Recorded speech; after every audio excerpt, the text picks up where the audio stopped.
Hola, soy Lina Berruet, profesora de la Escuela Ambiental y abordaremos el tema de la dinámica de la relación entorno-proyecto-gestión.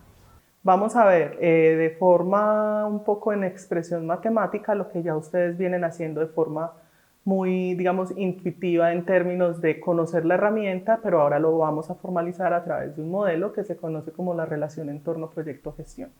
¿Qué es lo que hemos venido trabajando? Nosotros hemos venido trabajando con esta grafiquita que relaciona la calidad ambiental y, espérenme acá un momento, con el tiempo, ¿cierto? Que son estos dos ejes que tenemos acá. Y tenemos unos momentos iniciales que llamamos T0, en los cuales empezamos a tomar la idea de ejecutar un proyecto y aquí tenemos el tiempo final, que es, digamos, la vida útil de ese proyecto, lo que nosotros estamos trabajando durante la gestión. El primer momento entonces que tenemos nosotros es identificar cuáles son las condiciones que tiene el sitio hoy. Es decir, hoy en el año 2019, por ejemplo, decido hacer una vía. Entonces lo primero que hago es una foto del hoy, de qué hay en agua, de qué hay en suelo, de cómo vive la gente, cuáles son sus formas de vida, que es todo lo que ustedes trabajaron a través del modelo analítico por dimensiones. Recuerden, muy importante que para poder tomar el siguiente paso, que es entender qué le pasa a la zona si yo no hago el proyecto, que es todo esto que conocemos como dinámica regional, que tiene este simbolito dentro de la expresión matemática. Para poder hacer esa proyección, nosotros necesitamos la información histórica. Entonces, la información histórica más la foto de hoy me permite proyectar qué le pasa a la zona si yo no hago el proyecto. Eso es lo que hemos trabajado como línea base o análisis sin proyecto. ¿Cuál es el siguiente punto? Cuando aparece el proyecto, ¿cierto? Entonces, cuando aparece el proyecto, que lo denominamos el punto C, tratamos de proyectar con las condiciones iniciales qué le pasa al proyecto, qué le pasa, perdón, a la zona si hacemos ese proyecto. Esta distancia CB, que es la que acabamos de ver, es lo que nosotros conocemos como impacto ambiental total o impacto ambiental. Una vez nosotros sabemos qué le pasa a la zona sin el proyecto, qué le pasa con cada una de las acciones que hacemos, pues tomamos decisiones de cómo manejarlo.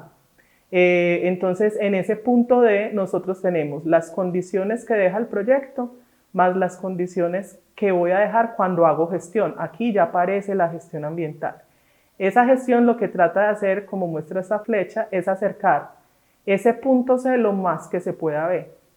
Cuando nosotros tenemos acciones preventivas, el punto C queda en el punto B, no se da el impacto. Cuando tenemos acciones mitigatorias, que es la que está aquí graficada, queda un impacto residual, que es lo que conocemos como impacto ambiental remanente, que es ese impacto que, dado el esfuerzo de gestión que nosotros logramos hacer, no se corrige en su totalidad. Y que ese impacto ambiental remanente nosotros ya habíamos visto que es la normativa la que nos ayuda a corregir que sean los menores posibles. Y este impacto ambiental que se da entre esta porción del impacto es la que conocemos como el impacto ambiental gestionado. Una vez hacemos este repaso, ahí sí podemos entender digamos, formalización del modelo. Entonces, ¿qué es lo que me está diciendo acá? Y es que ese punto B van a ser son estimadores de las condiciones en el tiempo, de las condiciones ambientales. El C van a ser estimadores de las condiciones con proyecto de esa calidad ambiental y el D son estimaciones en el tiempo de las condiciones ambientales cuando yo ya incluyo la gestión y hago la corrección con la gestión. Como esos son estimadores, vamos a tener en cuenta que eso no es lineal, sino que vamos a ver que hay unas funciones que lo determinan. Y podemos decir que esa dinámica regional, que es la proyección de la línea base, ¿cierto? Que es, ¿qué le pasa a la zona cuando yo no hago el proyecto, que era esa distancia A hasta B? Pues depende de dos cosas. ¿Cuáles son las condiciones que usted tiene en A? Estas son las condiciones de calidad inicial. ¿Y cómo cambia en el tiempo esa dinámica? Eso es lo que nos va a dejar en ese punto B. Esas son las condiciones. Eso es lo que voy a tener. Si yo tengo ecosistemas altamente degradados de partida y la dinámica me muestra que es muy frecuente el ingreso de actividades que degradan aún más el ecosistema, lo que yo esperaría en B, sin hacer el proyecto, es un ecosistema con una tendencia de más degradación en ese aspecto que estoy evaluando.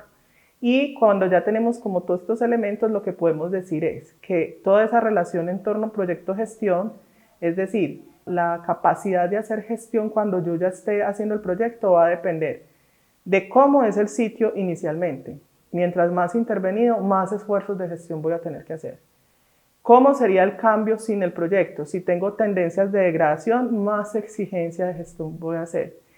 El tipo de proyecto que yo haga, si es un proyecto que tiene acciones con intensidades altas, es decir, que destruye mucha parte de los factores ambientales o de extensiones muy, como su nombre lo dice, extensas, eso puede estar generando impactos muy significativos. Si también son irreversibles, si son irrecuperables, eso va aumentando ese grado y va a depender, y miren que aquí es donde ya resto, de la capacidad de hacer gestión.